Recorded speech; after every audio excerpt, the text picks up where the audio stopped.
இந்தி எதிர்ப்பை மையப்படுத்தி சிவகார்த்திகேயன் நடிப்பில் வெளியாகியுள்ள திரைப்படம் பராசக்தி.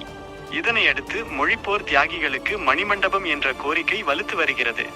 இந்நிலையில் இந்தி எதிர்ப்பு போராட்டத்தில் உயிரிழந்த மொழிப்போர் தியாகிகளுக்கு மணிமண்டபம் கட்ட நடவடிக்கை எடுக்கப்படும் என பாராளுமன்ற உறுப்பினர் ஈஸ்வரசாமி உறுதியளித்துள்ளார்.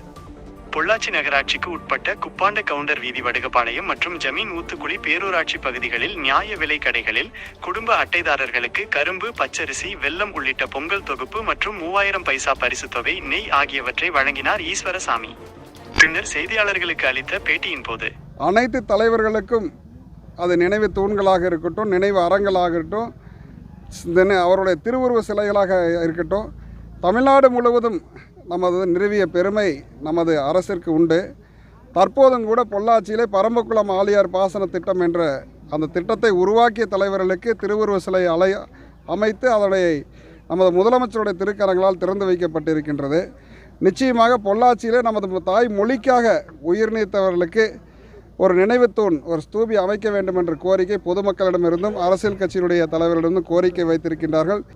நமது தமிழ் வளர்ச்சி மற்றும் செய்தித்துறை அமைச்சர் மூலமாக முதலமைச்சருடைய கவனத்திற்கு கொண்டு சென்று நிச்சயமாக குறுகிய காலத்திற்குள் அந்த பணி செய்வதற்கு முதலமைச்சரோட அனுமதி பெறுவதற்கு நான் முயற்சிகள் மேற்கொள்வேன் என்று தெரிவித்துக் கொள்கிறேன்.